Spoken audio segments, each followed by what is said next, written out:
Okay. Good afternoon, everyone. Welcome to our workshop on modular housing, manufactured housing, and green building technologies. Again, my name is Derek Dansby. I am happy to be your moderator for the panel today. I'm really going to be turning it over the majority of the workshop to these two experts in the industry, but I just want to say a few words as to why this is kind of so important of things that we need to talk to kind of set it up for both of them. Right now, as many of you all know, purchasing a single family house to rehab is extremely expensive. It's almost to the point now that if you are looking to invest in a property that you want to renovate and then sell again, the margins really, they're just not there like they used to be. I mean, am I wrong in that? So in addition to that, building a home from a stick-built concept, getting lumber, drywall, nails, screws, and everything that comes along with it has gone up exponentially, especially since COVID. Because of that, we are now at a point in time where we need to identify alternative building methods that we can use. Building methods that are more affordable, building methods that are faster, and also building methods that use green technology and help sustain our environment long term. So I was happy to kind of lead this panel. I've got two individuals, Tammy Sullivan, who's with Innova Lab Ohio, Andy Holzhauser, who's with Donovan Energy, but has a huge green energy project that he's working on right now that's going to bring $600 million. Am I 600 million? Yes. I had Maybe more, but yeah. maybe more. So, but at minimum, $600 million to this region for green building technology. And if you were here yesterday, you heard Daniel Blackman talk about, hey, look, this money's coming. Hey, look, we're going to start doing, all the buses are going to be electric. We're going to have more electric cars. So start building charging stations. If you've got brownfields that need to be cleaned up from an environmental standpoint, get yourself certified so that way you can be ready to go. So then that way, when Andy comes and says, hey, and we send out an email blast to you and everyone that's come to the Black Developers Conference to say, hey, look, that $600 million is ready and available. All you need to do is make sure you've got your LLC and you're certified and you're trained and ready, equipped and ready to go. That way you're ready. So I wanted to try to get you guys ahead of kind of what's coming around the corner.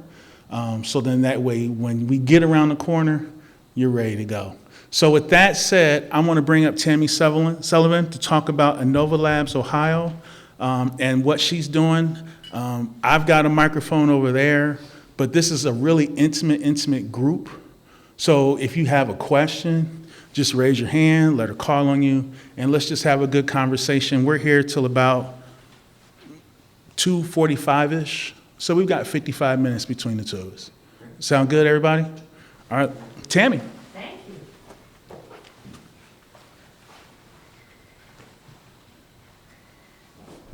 Thank you so much. I love that it's intimate and small in here. I have not presented on modular and manufactured yet, so you guys are in for a treat, hopefully. I want to thank Council Member Reggie Harris for holding this event, and to Derek for everything he's done, and thank you for inviting me to do this. I am so fired up. I just spent 2 days in Washington, D.C. I went with the Cincinnati USA Regional Chamber, and everyone is talking about inclusive growth, which is so important, and that really all the sponsors of this event were there, so the priorities for the chamber are your priorities, and I was so excited because just about every senator and House rep or their offices, everyone's talking about housing, no surprise, and manufactured, off-site construction, factory-built housing is top of mind for everyone. So I personally have been a Cincinnatian for a minute. I was born and raised here and went away and came back like any good Cincinnatian. And I had a full career in nonprofit government chamber of commerce, was a small business owner. And the housing issue was the issue that I was most concerned about. How did we get to a place where Cincinnati was at the top of the list, you know, on so many of the lists where the rents were going up the most, the housing costs were going up the most, and, you know, we had the institutional companies coming in and buying housing. So that's sort of the how did I get here background. And then the other thing is how from 1908 to 1942 could you buy a house from a catalog and have it delivered? And now, in this era, with all the innovation and technology we have, we find ourselves where we do, and it just really bothered me, you know?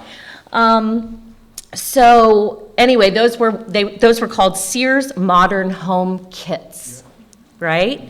I mean, a lot of people have heard about them. There's been a lot of news about them lately.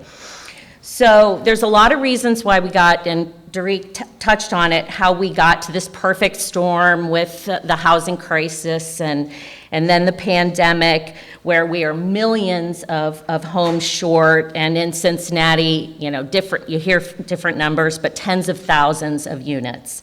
So I began looking around to see what was being done in other parts of the country.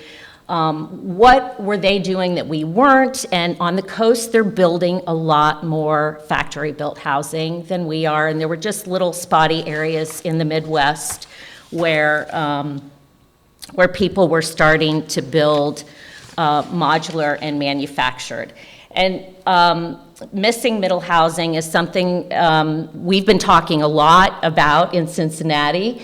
And I see Emily is here with our zoning reform. This was really the target of us fixing the density issues, bringing back multifamily, duplexes, triplexes, and there very much is a piece of that solution to getting to missing middle housing by using modular and manufactured housing. So just very basically, the difference, modular homes are built off-site, and they follow international building code and state-specific code. They're built in an indoor quality-controlled setting and completed in sections, then transported on a truck and lifted by a crane onto the foundation or a crawl space. Manufactured homes are also built in factories, but on a steel frame and installed on a cement pad using either block or cement piers. And these are all built to US HUD building code. So that's the biggest difference between the two, modular and manufactured. So a year and a half ago, I met David Allen, who was a land bank executive who struggled with the same issues we are struggling with here. And I'm just going to play this short video because he can tell his story better than I can, and I hope. Let's see. Oh, I think I got it, Drew. Yeah, I know, but there's something covering it. Wait a minute.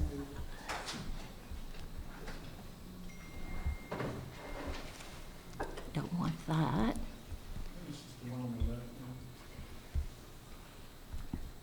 Oh, okay. There you go. Right there. I know, but why isn't it? I hate tech. See, I'm right there, and I'm hitting that. I think, there we go. It's an age difference. So tell us what we're seeing. Okay, so this is a home, a modular home being set in Detroit, or not Detroit, somewhere in Michigan. And literally, when I saw this for the first time, I said, that's what I want to do.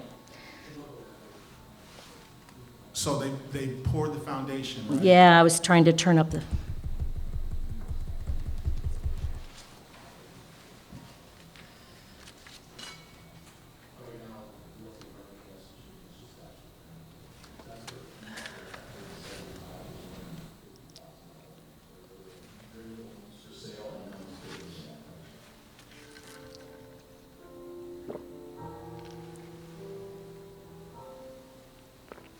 My 25-year career in development, I've done a lot of stakeholder marketing experience in modular. When I compare the two, it's really interesting. In a lot of ways, the modular homes give a much higher quality than stick-built homes. So the controlled environment never sees the light of day until it's all wrapped up and brought to the site. And the materials they're using are really high quality materials. And then there's also the price point. So being able to raise the price point is a lot of people that are looking to buy and just aren't able to, but something like this would be what they're looking for, but there's just not enough of these on the market because it takes so long for people that are going to renovate or flip a house or anything of that sort to actually do it compared to like a traditional builder where it could take 9 months to a year, this could be on there in possibly 3 months or less. So that's a big win to see modular coming in with the same quality as what a stick-built home could be, but then at the same time, it's so much quicker to be you're able to place a house on a lot in one day, in a matter of hours. And then the work they have is after that is the finished work, which really provides an opportunity for many different types of builders to get into that market and gain some nice contracts and build their business.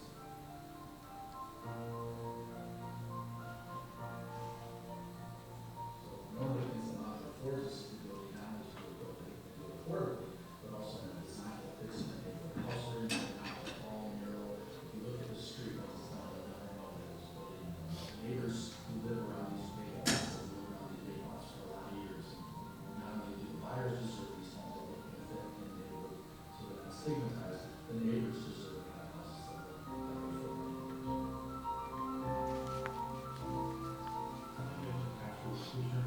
that they fit this work and new housing stock to the community that needs it at a price that will shape community is shooting for. We look to see the impact like a noble life is doing here in Paramount, it's all across the state. Another method of traditional construction, it's just a solution that a lot of people are aware of, and we know that too, but particularly brilliant. It's rare that you find people with the energy level and enthusiasm that this group has brought to the table. They have a deep, deep commitment to really doing something that impactful the challenges that we have here in Grand Rapids, Cape Town, and all of this for that matter, as it relates to availability of housing in general, and specifically affordable housing.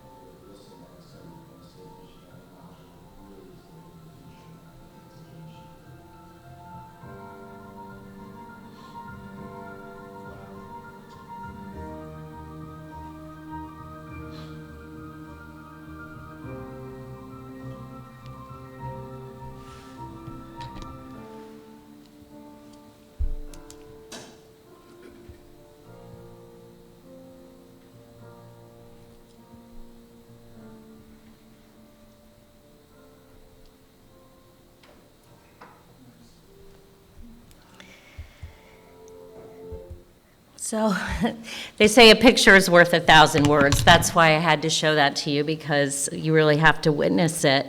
So in January, we launched in Novolab, Ohio. I formed a partnership with a Novolab out of Michigan to do this here. And there are advantages and challenges with what we're doing. Precision engineering and craftsmanship is definitely there as an advantage. This is a solution to workforce issues and construction trades. It helps maximize multifamily zoning with modular housing solutions and manufactured. And we can overcome some of the traditional challenges of urban infill construction with up to 10% cost savings in the project. Now, challenges. We need to overcome the stigma or image problem for factory-built housing. There can be some problems with building plan approval processes, which at the state level modular plans have to be approved by the state of Ohio because of that international building code and local regulations, like I mentioned. And then, so going forward, we need to alleviate the zoning and building code regulations. And I've been working with the state of Ohio as well on sort of their processes. As more modular housing comes online, they need to be ready to, you know, to move those through the system. So remember that manufactured is put on a cement pad.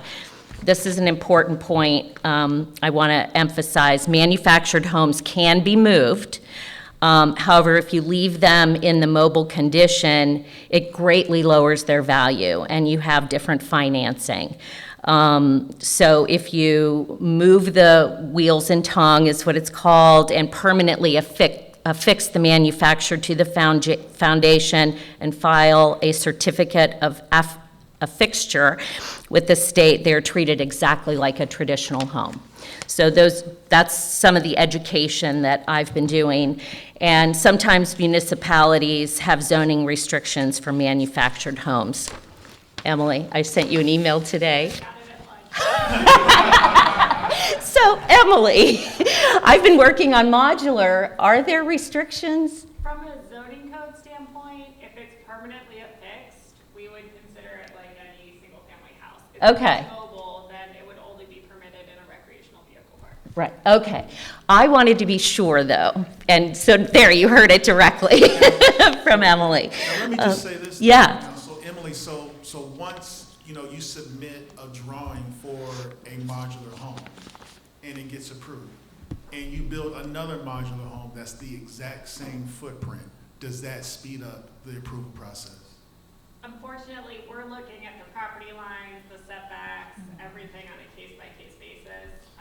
You could generally construe that if you're doing the same zoning district within these, you know, setbacks, that it would be approved on each lot, but you're going through a building permit process on a lot-by-lot basis. Okay, thank you. Now, we're supposed to ask questions. Absolutely. Because I don't want to throw it out too. I love conversation. But so, you know, I'm presuming the walls are closed off, you know, you can't really access, so like when you're doing electrical inspection or other inspections, like, do you just give them a pass, or they're certified, or like, how does that work? And I think that's why they get state, and I can't, you know, I'm in the zoning division, I don't want to speak too much on the inspections, but I think that's why they're certified at the state level, that all of that is pre-approved by the state. So all of the electric is run and the plumbing is run prior to it being delivered to the site. Okay. So, and then it gets hooked up at the site. Okay.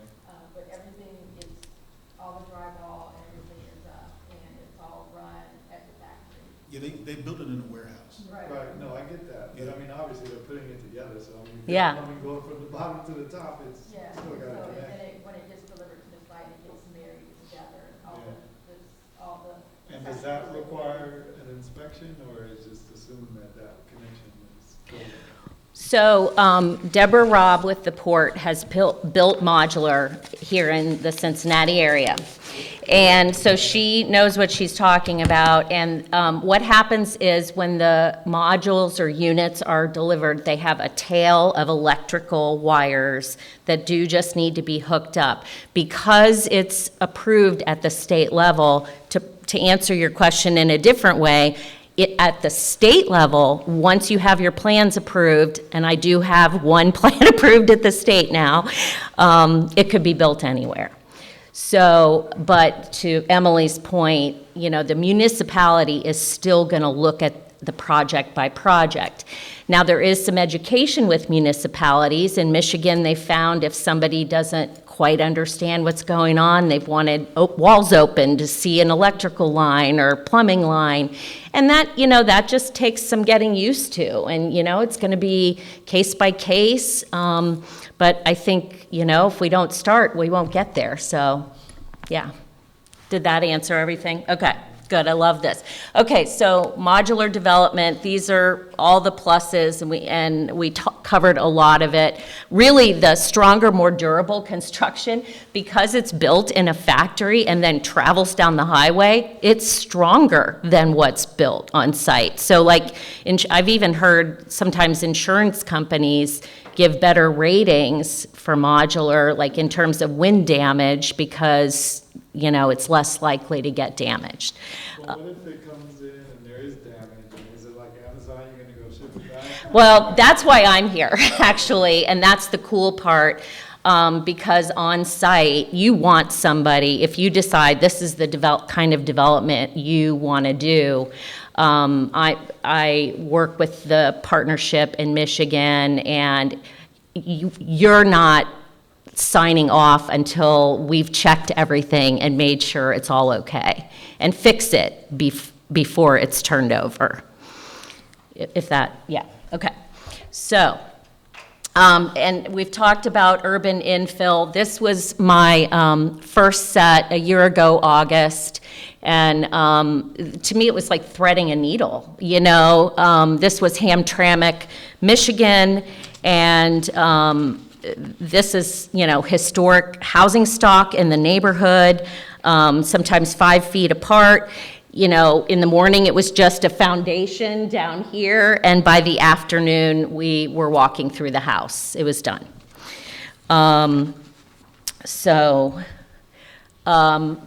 Time is money, and this is the timeline. There's no way to predict the pre-development permitting and architecture. That's the same for everybody. But in the final steps, 2 things are happening at the same time. The site prep can be done while the modular unit is constructed, which can take 8 to 10 weeks. Right now, I'm hoping to get ahead of the curve, because the dirty little secret is that the modular manufacturers are way under capacity, but I'm worried this is going to take off, and then it's going to take 3 years to get one, because there's a finite number of manufacturers. But so then there's on-site finish work can take a couple months, and we guarantee that, as long as everything's on time, you should be able to have occupancy in 60 days after the delivery of the house. I'm sorry if I missed it, but did you say, what's like the turnaround time between you order and you get? That can be 8 to 10 weeks. Once you know exactly what you want. Right now, it's 8 to 10 weeks, if the order's placed. After it's been approved. Yeah, now that's the part you have to, right, you want to make sure, like, I'm not placing an order on our, Right, so the state approves it, so you need to send the drawings to the state. yeah, that's kind of all that. That's the pre-development stuff. Right, Yeah, great point, Derek, thank you. Okay, so this is our proof of concept project for Innova Lab, Ohio. This is a land bank lot, 50 by 90, at the corner of Holloway and Hackberry. We did a minor subdivision with the city, then selected the model to suit the market needs, made sure that it matched the historic neighborhood, and came up with a site plan. I'll keep moving, and just raise your hand or Yeah, I have a question. invite, yeah. You said that you have some of these in the Cincinnati area. Did I understand that? So, Deborah can so tell. we built some, not the same manufacturer, but we built 6 in Walnut Hills on Morgan, Morgan? and on the corner of Morgan and Copeland, and 7, either 6 or 7 in Evanston on St. Ledger.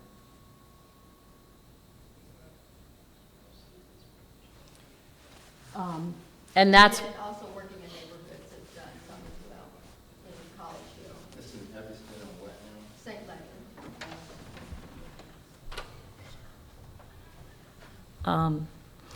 and this is what the duplex will look like with a lower level garage, and we need to add front doors. We figured out a way to do that, 3-bedroom, 2.5 bath, 1,550 square feet. That this is, the bottom line numbers people always want to know. It'll be delivered at $120 a square foot. That doesn't factor in the pre-development and finish work. I've also run budgets on lesser expensive products that can be as low as $95 a square foot. And these are some of the other amenities. I'm going to blow through this, just so you can see this. It's designed like this. We don't need an architect to do any of this. It's all done. This is the second floor, three bedroom. The amenities are very modern style. Like I said, comes 90% done. Usually the appliances are included. It's just amazing. So the 120 includes appliances? Yes. So, and then this is where we really get to the opportunities with connected communities, because we are going into that middle housing for sure with duplexes, triplexes, townhomes, row homes, built in less time, completed in the factory. Now, I want to touch on this. The Gilbert Family Foundation is in Detroit, and the end of October, they will unveil tomorrow's Housing Innovation Showcase. And it's all manufactured and modular housing. And I'm sure it's going to be national news. They, announced that they were doing it in February.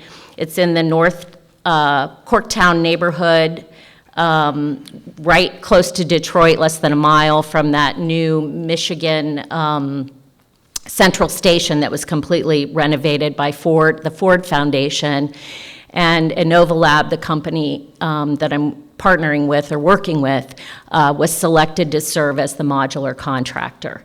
And this is where the architects get involved. Because there was more money to spend with the foundation, they've, done really a beautiful little neighborhood here with these 7 homes.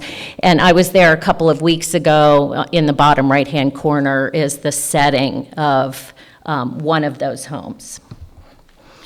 So the best practices on working in this space, in our case, we have relationships with a number of manufacturers to help customers find the best model that fits the price point for their project. And then we assist in the process of all of that, finalizing the order, tracking production. And this is really hard sometimes for people from the outside to just call in and say, I want to build a modular home.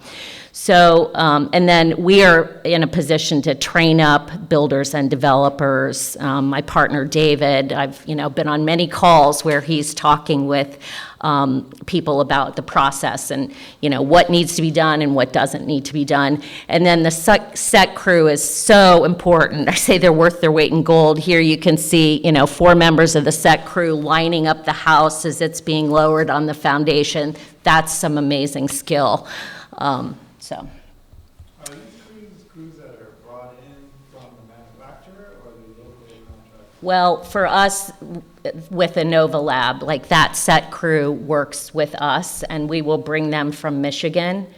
Fortunately, the set crew, lead of the set crew's daughter lives in Cincinnati, so he's psyched to come to Cincinnati. So, yeah, That is an opportunity for someone, if they wanted to get into this space, Oh, yeah, to have a set crew, that's a great point. that as the industry of modular housing grows, you need a crew that can do that. Yeah, for sure. So, a vision for Ohio. Right now, Michigan has shown us that the modular process makes urban infill projects financially viable, and a path to more quickly revitalize neighborhoods. I'm working to build a portfolio of homes that are already approved with the state of Ohio and have the state stamp so they can be built anywhere. That's how I think we can really scale this.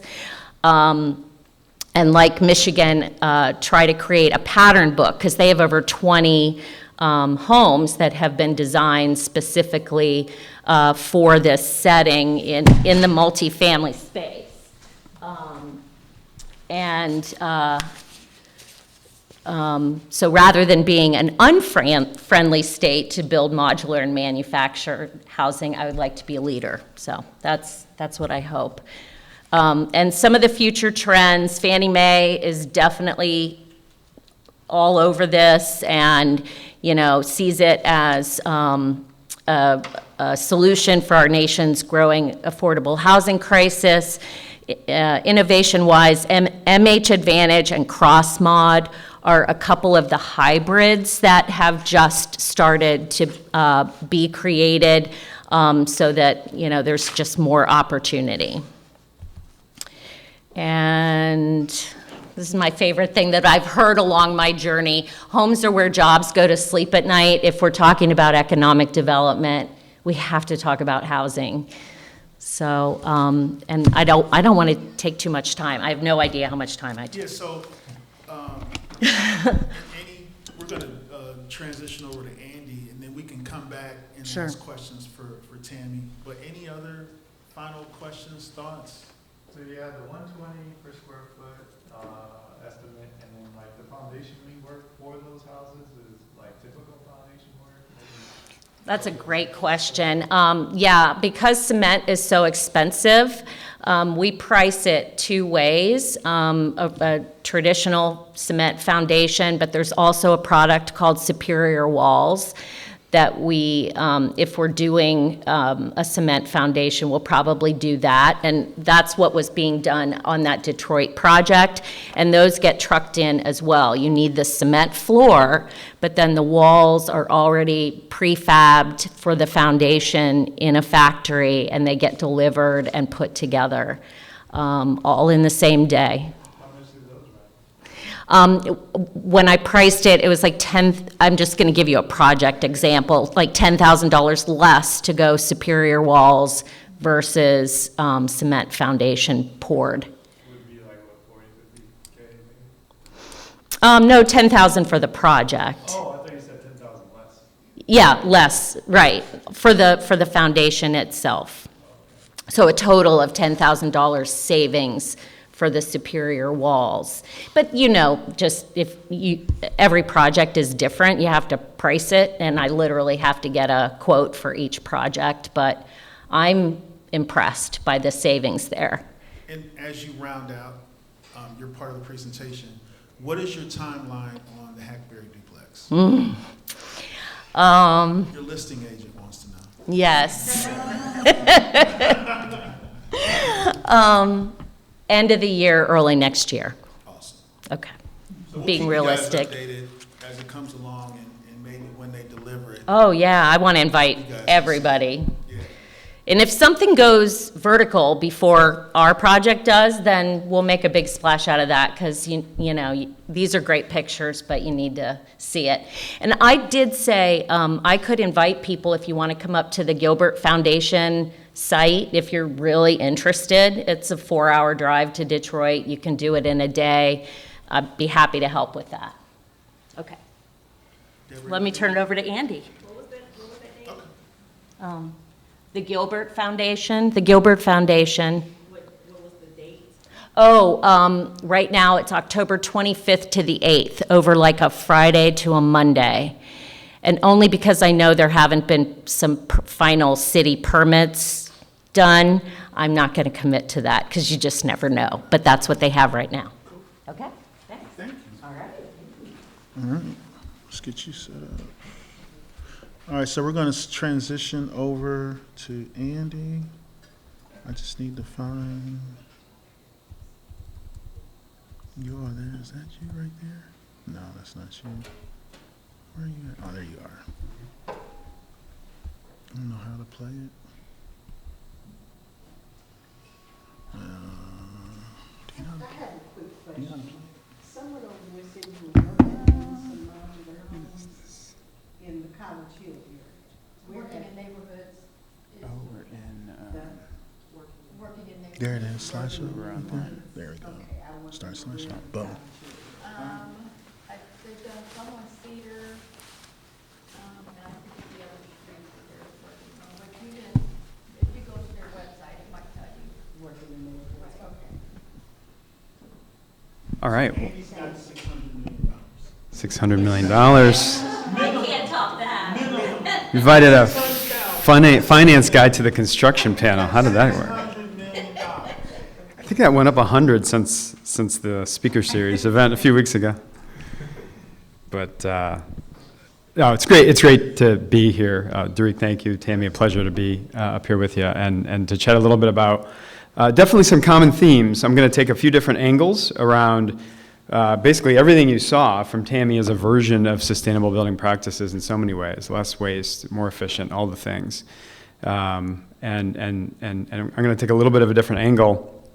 But along those same lines, I'm a finance person. We're going to talk about money because you got to have money to build these sustainable things and these kind of new building practices. But the common element here at the highest of levels, as I was just kind of sitting there learning and thinking with you all, is thinking about things and doing things a little differently, or maybe a lot differently, depending on what your appetite for change is and depending on what our communities need. But the same old, in most cases, doesn't work. And so how are you going to squeeze costs? How are you going to squeeze efficiency? Where are you going to go to get some non-traditional sources of financing? What does that mean for design and for construction practices and for things like energy modeling and funky zoning that throws little curveballs sometimes at the traditional processes, but challenges our cities and states to keep up with us, to keep up with the market needs, to still get things done. So it's really fun to be with you all and kind of see where this goes. And Derek, just keep me honest here with time and let me know about how long do we want to go before we break? Let's do another 15 minutes. Yeah, perfect. Yeah. So really quick, I'm a co-owner of Donovan Energy. We're a locally based firm. We're based downtown. We've been here 9 years. We wouldn't want to be anywhere else. And so let's cut right into it. Well, first of all, the why, right? Different of us have whys. Some of us have kids or think about the next generation or think about our generation and wanting to preserve materials, clean the air, and do all the other things that keeps the communities in which we live healthy. But let's start at the top here. There was a report just yesterday that came out, one of the latest studies I see. I read about this every day, around energy burden. Energy burden is here in our backyard. On average, low-income communities pay 10% of their income to energy bills. This report that just came out yesterday, it was a national perspective, but it drilled into about 20 cities. And it talked about 1 in 4 homeowners paying 15% of their income on energy. We can do better. That's too much, and we can do better. That's way too much. It's low. Yeah, I mean, it could be, depending on what else you got going. But we can zero that out. We can zero that out, or get awfully close. And so we'll talk a little bit about that. We heard Daniel Blackman yesterday evening, I think, talk in a very kind of compelling and inspirational way about his own personal story with asthma, and we know that impacts our communities all over the place. And so the housing sector itself is about 15% of our area's CO2 emissions. We can do better there. The why as well is return on investment, and so this is a double-edged sword. But at the end of the day, spending more money on more efficient housing stock is going to save much more money in the long run. The problem comes in up front, oftentimes around inspiring banks and others to look at those buildings in a different way that have more value. The numbers bear it out, but it's a non-traditional way of looking at a building. And so proving out that the ROI is there is always a challenge. But at the end of the day, we reduce construction waste. That was right on Tammy's slide too. And it's not insignificant, and for some folks it's really significant. It's simply more comfortable. On a cold night, you want to sit on your couch and feel the breeze come through, or you want to have a nice tight building, whether that tight building is prefabbed in a factory and nice and tight, or whether it's been around for 100 years and you had some good contractors get in there recently and get some high impact air sealing and insulation work done. You can do it different ways. You can think about it in different ways. But that's a little bit about what we'll talk about. There's plenty of challenges in this too, though. So first of all, you do have to rethink things, the development, the design, the renovation, the procurement process, building to a higher standard, understanding even, the building codes, the energy codes, and going up a couple of notches. In many cases, going up a couple of notches is going to avail you to higher amounts of subsidy and or certain financing tools that you wouldn't otherwise get. So the idea of thinking about some of the technical kind of design specs in a little bit of a different way is something to keep in mind, certainly. It does have that higher cost up front, usually, but the ROI is there, and so it's a challenge sometimes to overcome that, there's no question. Workforce development, no doubt. Like in this world, more electricians everywhere. Everything's going electric. There are now brand new incentives, tax incentives, rebates, subsidies to convert homes from gas to electric. We need more electricians everywhere. Lots of other trades too, but electricians.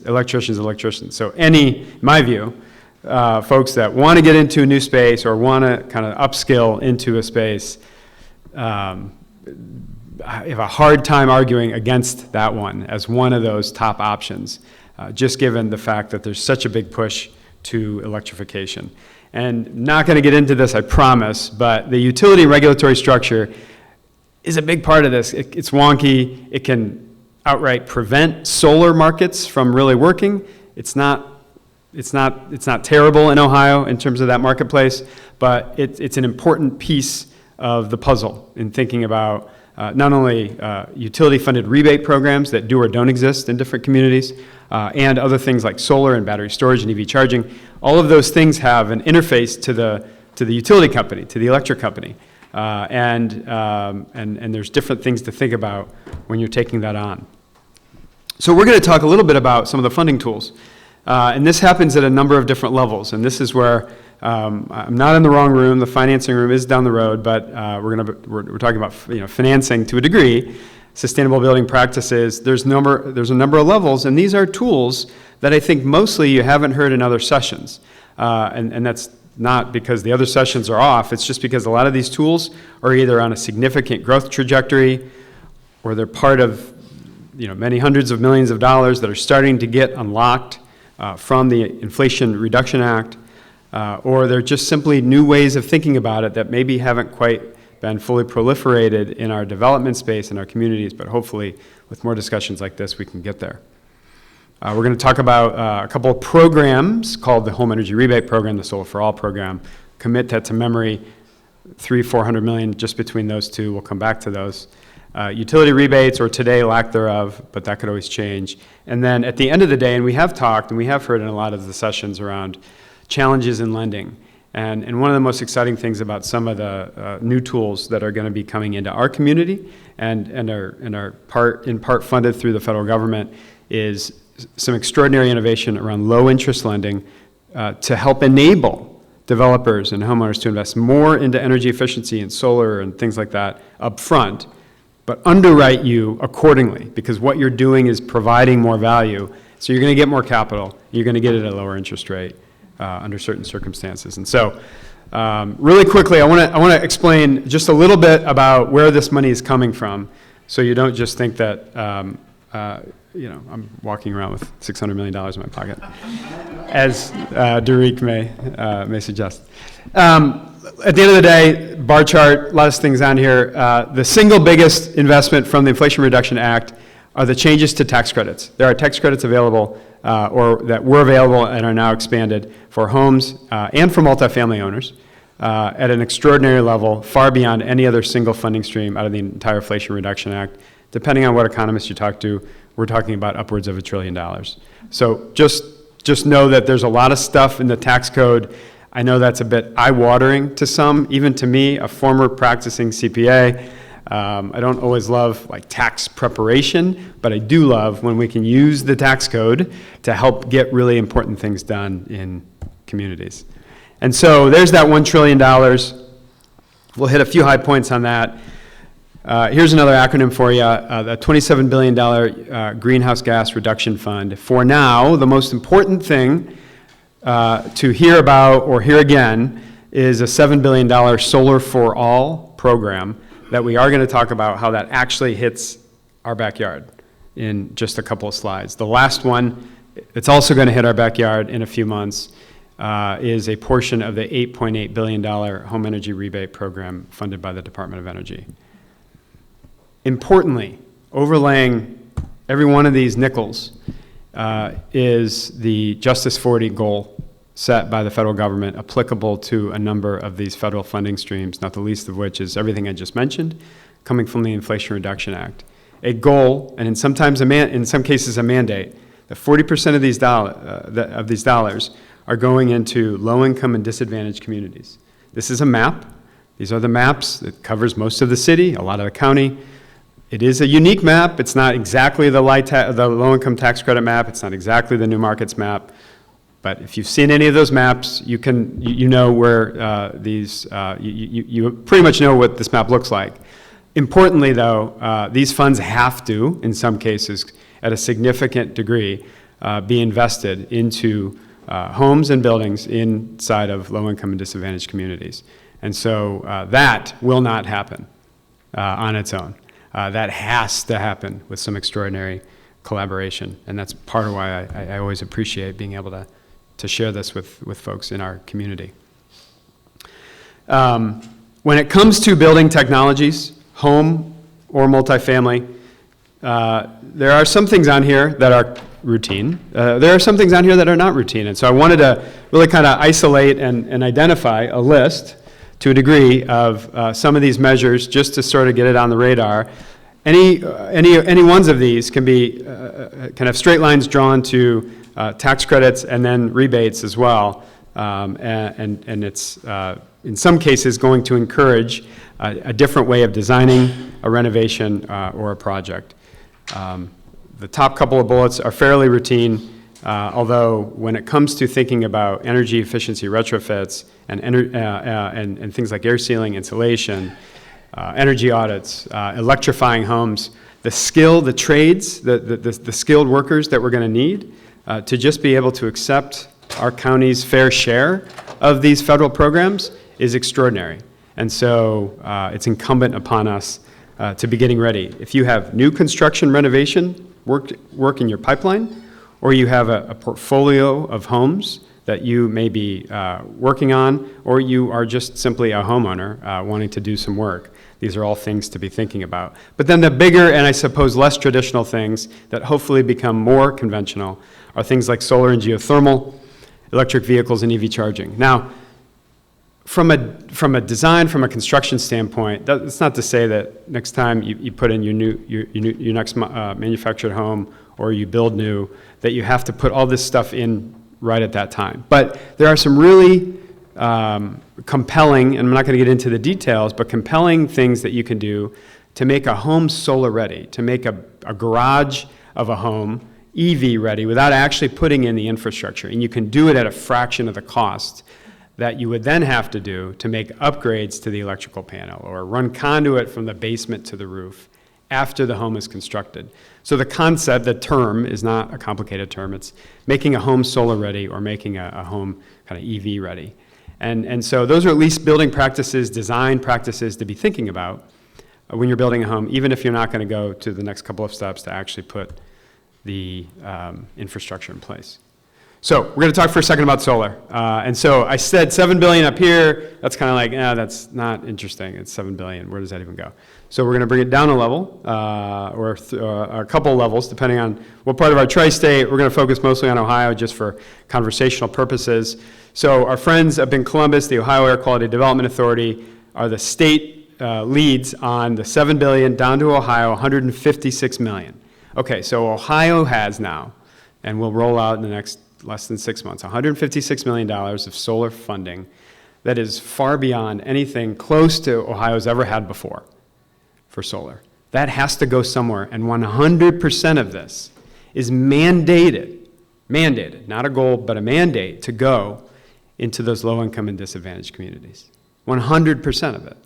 So our communities are you're going to drive down streets, a few years from now and see solar in places you've never seen solar before.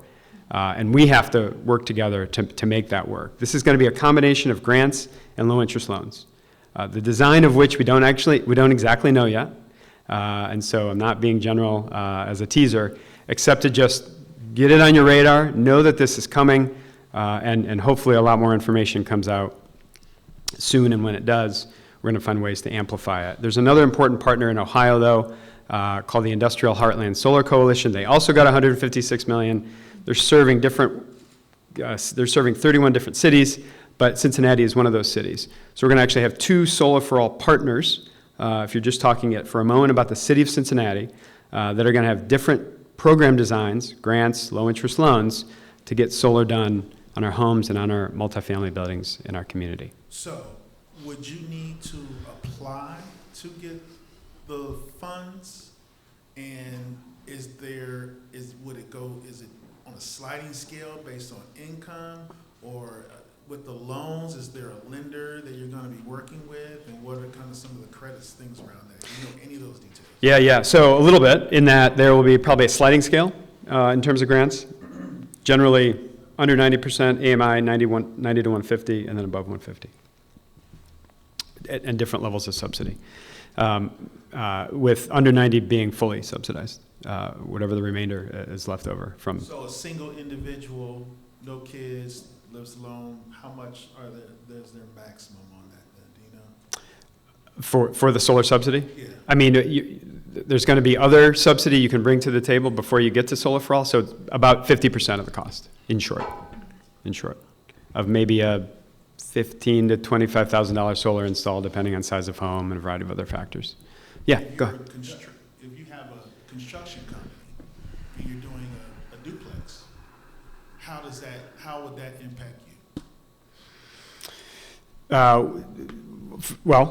You're gonna want to find. You're going to want to either, if you're working with an architect, find an architect that has active experience with designing solar on homes. That is not all architects, right? First of all, and or depending on the nature of the project, you might just be able to go directly out to the solar market itself and sort of come into a project with a solar installer. We also need more solar installers. And back here in our backyard, I hope that happens. There's some workforce development things around starting to push to make that happen. But you'd want to do one or the other to kind of have the design and the cost estimate in place. So we're talking solar energy, we're talking EV charging, we're talking geothermal. What are the other trades? Those are the I'd say the slightly less traditional ones. Beyond that, it's everything but on steroids in terms of better windows, better insulation, better roof. So if I want to take my water heater that's gas and turn it to electric, that would be included. If I wanted to get rid of my gas furnace and do an electric furnace, that would be also in there as well. Yes, and if you're building new, consider very strongly not even doing a gas hookup, because a dirty little secret is that you're going to pay for gas hookup even if you don't use gas. So if you're building new and you're starting from scratch and you don't have a legacy infrastructure, consider very strongly, especially with some new forms of support, not even bringing the gas line from the street to the home, because certain entities like to get money from you even if you don't use it. Go ahead. So does your company act as a consultant for this stuff, or are you installing, or like what do you guys do? We do a couple different things. We do install things like EV charging, mostly in a commercial setting. But when it comes to some of the work we're doing now, which we can jump right to, but one of the important pieces of work that's happening in our community now is a coalition and a partnership, and Derek alluded to this earlier, with the Cincinnati Development Fund, the Port, the city, the county, the Cincinnati Business Committee, and Cincinnati Regional Business Committee. And about a year and a half ago, they all said, there's a whole bunch of federal funds that are lining up to help clean energy, and how are we as a region going to respond to that? And so they invited my firm, Donovan Energy, in as a consultant to help define the opportunity, to help bring more partners to the table, to help identify program gaps that we can go out and get funding, and ultimately build up this sort of collaboration so that we can be positioned as a region to get far beyond far more in competitive federal funds than maybe we otherwise would have. And so that effort has been dubbed the Cincinnati Green Bank, and it's sort of harnessing. You know what? We're just going to jump to it. We don't need to. We'll come back to some of these things. And it's really all about what kind of what you were asking about. And at the end of the day, you can think of it as a one-stop shop. That's a little bit of a cliche term. You can think about it as a center of excellence. What we know is that when you try to knit together federal tax code with some technical specifications around home energy rebates, with some technical specifications around solar for all, and guess what? All of those are coming from different state or federal agencies. But how does it actually get into a home in Price Hill? Not on its own and not easy. And so we're looking at it and saying, we're going to harness all that stuff and have a person to call, a website to go to, a place to lean on, to monetize those credits anywhere they're available and accessible. Because forget about it, if you're just a homeowner trying to navigate 2 or 3 state agencies, it's not going to happen in most cases. And that's overly burdensome. And so we're trying to look at it in a much more collaborative fashion, and that is in essence what we're really focused on building. And so then, as we say here at the bottom, in addition to harnessing these rebates, it's about bringing new and expanded low-cost financing to the marketplace. There are gaps in financing, we've heard them. There are different versions of gaps that are far too big. And what we're talking about are billions, $20 billion being lent into low-interest lending, specifically for clean energy. And so this partnership with others are working on bringing more than our fair share of that $20 billion in lending. This is in addition, by the way, to the $500 or $600 million of subsidies that we've started to talk about, all in aggregate to provide a whole array of new or expanded tools for anyone that is doing anything in the housing space or the development space at large. And so just a little bit more about that, not to go into too much detail, but other than to say that there have been hundreds of opportunities for stakeholder feedback in this effort to date. This is yet another. And so I know we're going to run short on time, but I want to hit really a couple of things here. I think it's the last one. Here we go. So then when you think, well, what are you actually going to do?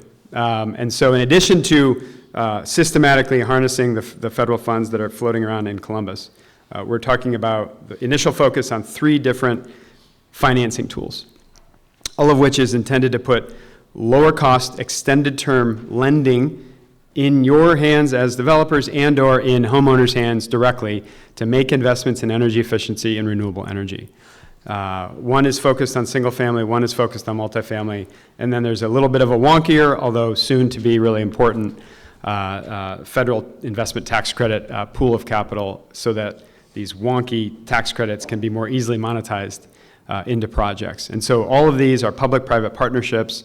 All of these are efforts with the prowess of organizations like CDFI, which is basically a nonprofit bank, or to be able to go out and raise non-traditional forms of capital to then get non-traditional forms of lending into hands of folks that want it. Real quick question, this is strictly Cincy, city of Cincinnati, not necessarily, the balance of Hamilton County or the region. This has definitely been focused on countywide and has natural expansions and extensions more regionally. But to date, it's been heavily focused on Hamilton County. We're just going to jump around. I'm bad on time, I'm sure. You can tell me. And we'll give you like 2-3 minutes. Yep. Let me hit a couple things here.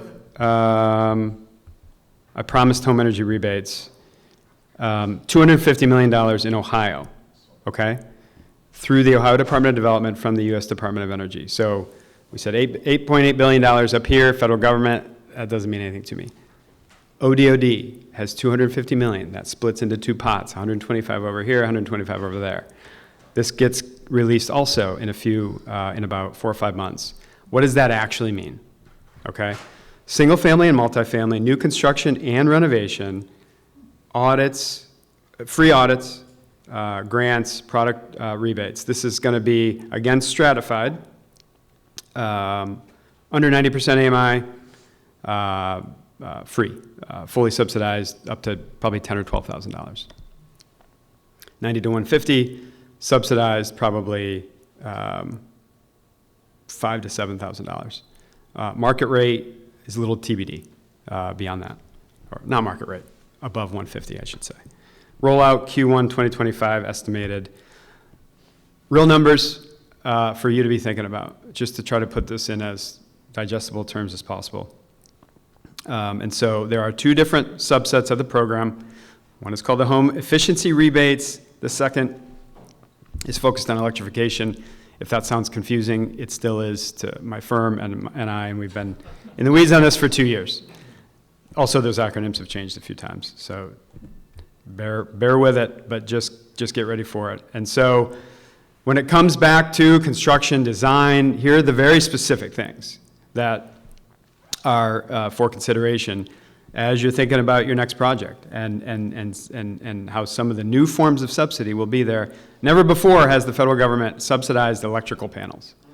But if you don't help upgrade electrical panels, guess what? Nothing else gets electrified, you run out of space, right? And so now there's a tax credit, and in addition to the tax credit, just for the electrical panel, there's a $4,000 full subsidy. And so the bottom line, that's why I keep going back to electricians as, you know, such a central role in the trades to make all this stuff happen. But depending on what your convention is for how you procure appliances infrastructure, consider starting to lean into the electric side if you're not already. This is an attempt quickly to boil down. Let's just say Hamilton County has 7% of the state population. That's a fact. We're not going to just say that. That's a fact. Okay, so then that means in some spray, you know, evenly sprayed world of funds at the state level, we just get 7% of those funds. By the way, we need to get lots more, but we're just going to get 7% of those funds. What does that actually mean? So Solar for All, that means about $10 million. I've been in this world for 15 years. There's been nowhere close to $10 million of subsidy for solar in Hamilton County. Probably not in the aggregate of the last 15 years. Now it's going to be there, at minimum, if you will. And so just thinking about the scale of what that means, that's extraordinary. You've got another $10 million from the second solar organization, Solar for All organization. And then if we get our fair share of that ODOD program, that's about $15 million. So in the next 6 months, these programs go live, roughly, the state keeps pushing it back. And then over the course of a 3 or 4 year time frame, these funds have to go out the door. And so if we just get our fair share based on population, we're talking about $35 million of subsidy just in the county. And so it's an extraordinary number. You know, that number grows only if we have the will, the desire, the passion to make it even more successful for our projects and our neighbors. But the scale is extraordinary, and you know, I'm only hitting on three, the three biggest, albeit, but three of several of these kind of somewhat new funding streams. And so when we were in the panel earlier today with 3CDC and Model Group and Eagle, they had a list of subsidies and a list of like sources, right, in your pro forma. I just added 4 or 5 sources. We just talked about 4 or 5 sources that weren't on their list. That's no discredit. These are relatively or really new, and some not even live yet. But to put it into development terms, that's what we're talking about. And so it's an extraordinary opportunity. It's been really fun to be able to share it with you guys. Thanks. Thank you. So we've got about 10 minutes, so turn that mic on, Tim. Hello? We can, you know what? We can hear you guys. Yeah. It's on, I think. No? Can you hear me on this? It's on? Is it on now? All right. Then there's another mic out here. We'll start with Emily. I was gonna ask, if these funds are available first quarter of 2025, do we know anything, like if you have a project starting this fall, is it for projects that are starting after everything's available? Like, is there any advantage to maybe pausing and waiting to the rollout? There could be. That's what's tricky, right? That is the give and take of really any government program, right? Is the sit and wait versus the want to keep going, and time is money. And so there is no reimbursement option for the programs that I highlighted. And so that's where you got to kind of do the give and take between waiting a bit or if you're located in one of these communities and you're doing these things already, it could provide a considerable incentive. Could you retro, like, I'd say I do something now and then say, hey, 6 months ago, I put in a new electrical panel. Yeah, for sure. Or solar. Obviously, you can build a home today and just build a home and sell it. And then 6 months later, once the program's live, plop solar on top, for sure. Okay. For sure. So from that standpoint, sort of phasing it in or finding ways to kind of carve up a project in a way that helps monetize these new programs, that's definitely a kind of a way to kind of find a middle ground. You can ask Tammy questions as well if you wanted to talk more modular. You showed us the example of the duplex, modular duplex, and mentioned the multifamily housing in general. How many units have you seen done in a modular fashion before, or does your company particularly work with? I looked at a 8-row homes, a plan for that. So I don't know that I've seen more than that, but it's like lots of things are possible. But mostly like as row homes, there's not, for example, at least right now necessarily, a modular home that would be like a fourplex, for example. Oh yeah, yeah. we have that too. You do have that, okay. Yeah, and actually, modular can do anything. Yeah. I mean, they're doing large apartment buildings with modular. Okay. I'm just in this housing space as a need. I think there's plenty of big developers who, when they figure that out, we had a speaker talk about that at a real estate roundtable. So it's all being done. Oh, you know what I heard from somebody at Turner, that they're starting to do modular ER units. Like, because they're so technical that like they're building them in a factory and bringing them in to put the ER together. Anyway, pretty cool. Cool. If you're familiar with the old St. Ledger apartments in Evanston, Yeah. when that was torn down and then it was replaced with the St. Ambrose.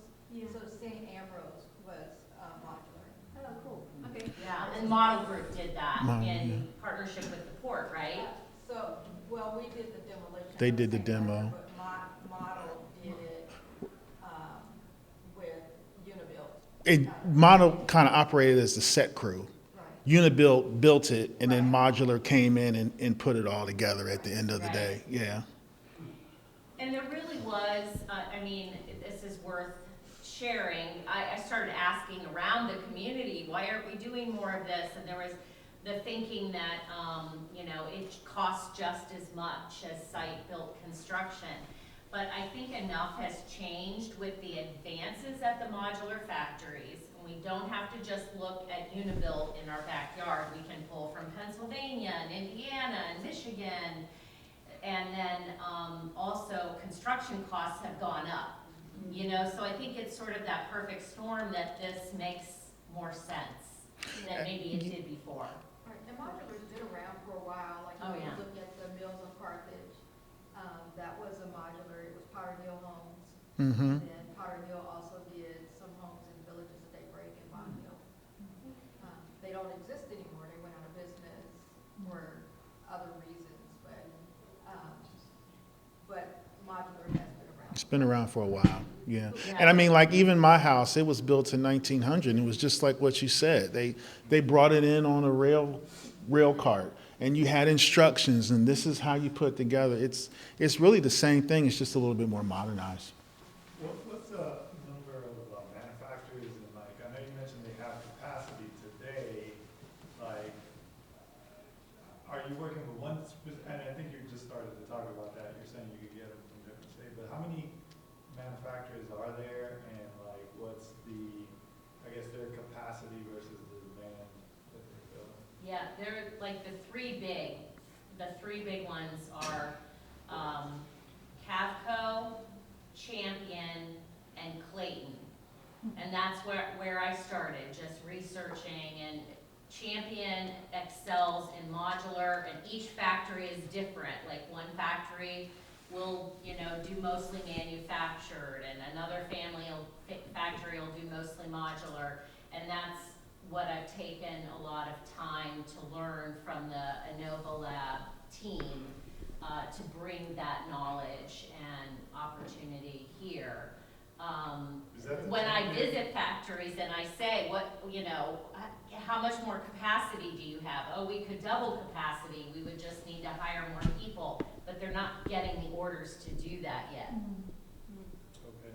Is the Is that- Champion like the Champion Windows people again? No, it trades on the New York Stock Exchange as Skyline Champion, and they bought a bunch of different manufacturers over time, and they tend to put them under the umbrella of Skyline Champion.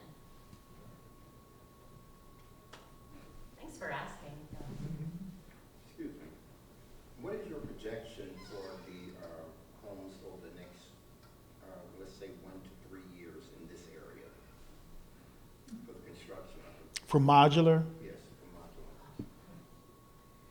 Well, I don't know, Deborah helped me with that. I mean, the land bank owns over 1,000 lots, if we could figure out a way to build faster, that would be great. And And a what lot else? of them are, so we do own about 1,000 properties. About 600 or 700 of those are lots. Not all of them are buildable. Okay. right? And there's a lot of site work that would have to happen on a lot of them. But, we have an abundance of lots that you can go on our website and look at to Yeah. potentially purchase. But today was like, what, you guys talked about maybe like a dozen or 2 dozen that are existing now in Evanston and. Yeah, there's a more than a few handful. I mean, Deborah, you did a lot over in Evanston. I heard you mention College Hill, We did Walnut Hills, in Oregon, and then we'll have Evanston. and then the ones Tammy is getting ready to do in Evanston, and then working in neighborhoods has done, some. And then also, Easter Seals just did one in Walnut Hills on, I forget which street, I don't know if it's Stanton or what the street is, but they just did one, in Walnut Hills, on Hemlock. Okay. On Hemlock. So, yeah, so as we kind of wrap this up, I mean, it's a great discussion. We could keep this going for a long time. But, we're running out of inventory. I mean, there is no inventory at this point, but there's a lot of land.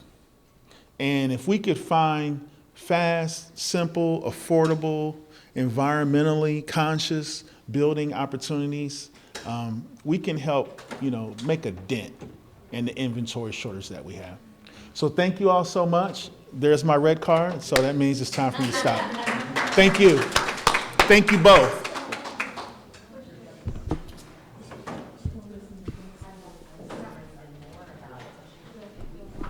I don't think that I have zero net energy ready, but that's, ready for solar panels and all of that they're doing in the factory. They're starting to do. I have cards up here if anyone wants a card to go to the website or anything.